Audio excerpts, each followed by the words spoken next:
ተመልካቾቻችን ሰበር ዜና አለን። የኢትዮጵያ መከላከያ ሰራዊት መቀሌ መግባቱ ተገለጸ። ጠቅላይ ሚኒስትር አብይ አህመድ እንዳስታወቁት ንጹሃን ዜጎች ኢላማ ሳይሆኑ ከተሞችና ቅርሶች ሳይጎዱ መቀሌ መግባት መቻሉን አስታውቋል። ጠቅላይ ሚኒስትሩ ባስተላለፉት መልእክት የትግራይ ህዝብ ከስግብግቡ ጁንታ ጋር እንዳልሆነ በማስመስከር የመከላከያ ሰራዊት በድል በገሰገሰባቸው የትግራይ አካባቢዎች ሁሉ የትግራይ ህዝብ ለሀገሩ ያለውን ፍቅርና ለመከላከያ ሰራዊት ያለውን ክብር ማሳየቱን ገልጸዋል። ጁንታው ካስታጠቃቸው ጥቂት የክፋት ኃይሎች ውጪ ያለው የትግራይ ህዝብ ጥቂት የመቀሌ እስኪገባ ድረስ ለመከላከያ ሰራዊቱ የሚጠበቅበትን ድጋፍ ማድረጉንም አስታውቀዋል። ይህም የሰራዊቱን ድልና የጁንታውን ሽንፈት አፋጥኖታል ያሉት ጠቅላይ ሚኒስትሩ ስግብግቡ ጁንታ በየትኛው መመዘኛ ለትግራይ ህዝብ አይመጥነውም። የትግራይ ህዝብ ከእውነት ጋር በመቆምና የጁንታውን እኩይ ዓላማ በመጻረር ከቀበሌ ከዞን መቀሌ እስኪገባ ድረስ ተመሳሳይ ድጋፍ ለሰራዊቱ ሰጥቷል ብለዋል። ለዚህም ከፍ ያለ ምስጋና አቀርባለሁ። ጁንታው በሸሸበት ከተማና አካባቢ ሁሉ የጤና ተቋማትን፣ ትምህርት ቤቶችን፣ ድልድዮችን፣ መንገዶችን፣ መስሪያ ቤቶችን እያወደመ መሄዱን ማስታወቀዋል። በዚህ የገዛ ወገኑ ጠላት መሆኑን አሳይቷል። ጁንታው እኔ ከሞትኩ ብሎ ያፈረሳቸው መሰረተ ልማቶች በፍጥነት በመገንባት የትግራይ ህዝብ ወደ ሰላማዊ ኑሮ እንዲመለስ ለማድረግ የቻልነውን ሁሉ እንደምናደርግ ቃል ገባለሁ ብለዋል ጠቅላይ ሚኒስትሩ በመልእክታቸው። በዚህ ዘመቻችን ንጹህ ዜጎች ኢላማ ሳይሆኑ ከተሞቻችንና ቅርሶቻችን ሳይጎዱ መቀሌ ለመግባት ተችሏል ሲሉ ጠቅላይ ሚኒስትር አብይ አህመድ አስታውቀዋል።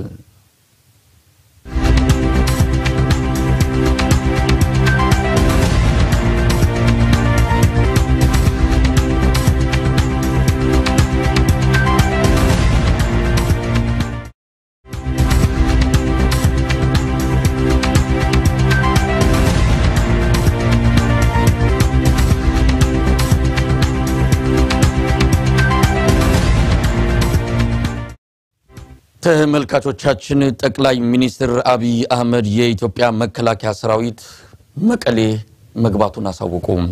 ጠቅላይ ሚኒስትሩ እንዳስታወቁት ንጹሃን ዜጎች ኢላማ ሳይሆኑ ከተሞችና ቅርሶች ሳይጎዱ መቀሌ መግባት መቻሉን ነው የገለጹት። ጠቅላይ ሚኒስትሩ ከደቂቃዎች በፊት በግል ማህበራዊ ሚዲያቸው እንዳስተላለፉት መልእክት የመከላከያ ሰራዊቱ በድል በገሰገሰባቸው የትግራይ አካባቢዎች ሁሉ የትግራይ ህዝብ ለሀገሩ ያለውን ፍቅርና ለመከላከያ ሰራዊቱ ያለውን ክብር ማሳየቱን አስታውቀዋል።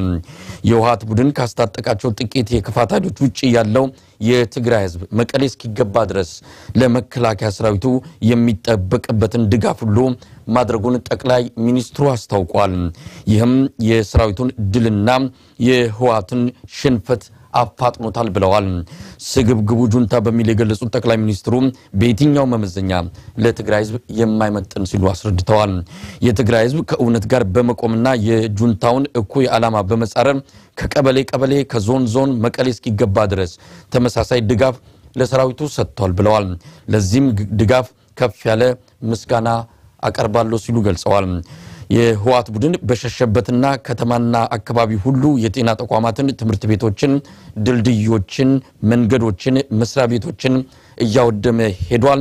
በዚህም የገዛ ወገኑ ጠላት መሆኑን አሳይቷል። ጁንታው እኔ ከሞትኩ ብሎ ያፈረሳቸው መሰረተ ልማቶች በፍጥነት በመገንባት የትግራይ ህዝብ ወደ ሰላማዊ ኑሮ እንዲመለስ ለማድረግ የቻልነውን ሁሉ እንደምናደርግ ቃል እገባለሁ ሲሉ ገልጸዋል። በዚህ ዘመቻ ንጹህ ዜጎች ኢላማ ሳይሆኑ ከተሞቻችንና ቅርሶቻችን ሳይጎዱ መቀሌ ለመግባት ተችሏል ሲሉ ጠቅላይ ሚኒስትር አብይ አህመድ አስታውቀዋል።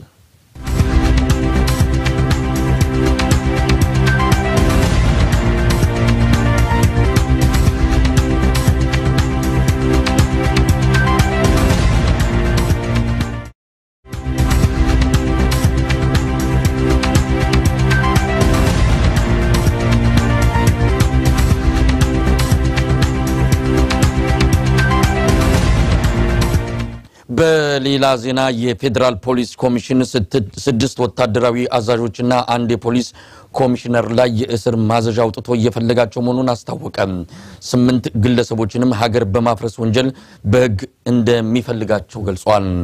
ከፌደራል ፖሊስ የደረሰን መረጃ እንደሚያመለክተው ሜጀር ጀነራል ዘውዱ ኪሮስ ገብረ ኪዳን፣ ኮሎኔል ተወልደ ገብረ ትንሳይ፣ ኮሎኔል ገብረ እግዚአብሔር ዓለም ሰገድ፣ ኮሎኔል የማነ ገብረ ሚካኤል፣ ሻምበል ተወልደ ገብረ መድን፣ ኮሎኔል ጌትነት ግደይና ኮሚሽነር ረታ ተስፋይ በአገር ክደትና የዘረፋ ወንጀል የሚፈልጉ መሆናቸውን ፌደራል ፖሊስ ኮሚሽን አስታውቋል።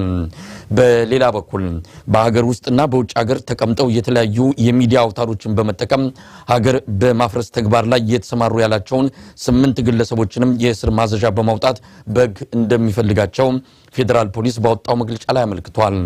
እነዚህም ፕሮፌሰር ሕዝቅኤል ገቢሳም፣ ዶክተር አወል ቃሎ ቃሲም፣ ዶክተር ኢታና ሀብቴ፣ ዶክተር ጸጋዬ አራርሳ፣ አቶ ዳንኤል ብርሃኔ፣ አቶ ፍጹም ብርሃኔ፣ አቶ አሉላ ሰለሞንና ሰናይት መብራቱ በፈጸሙት የሀገር ማፍረስ ወንጀል ይፈልጋሉ ሲል ፌደራል ፖሊስ አስታውቋል።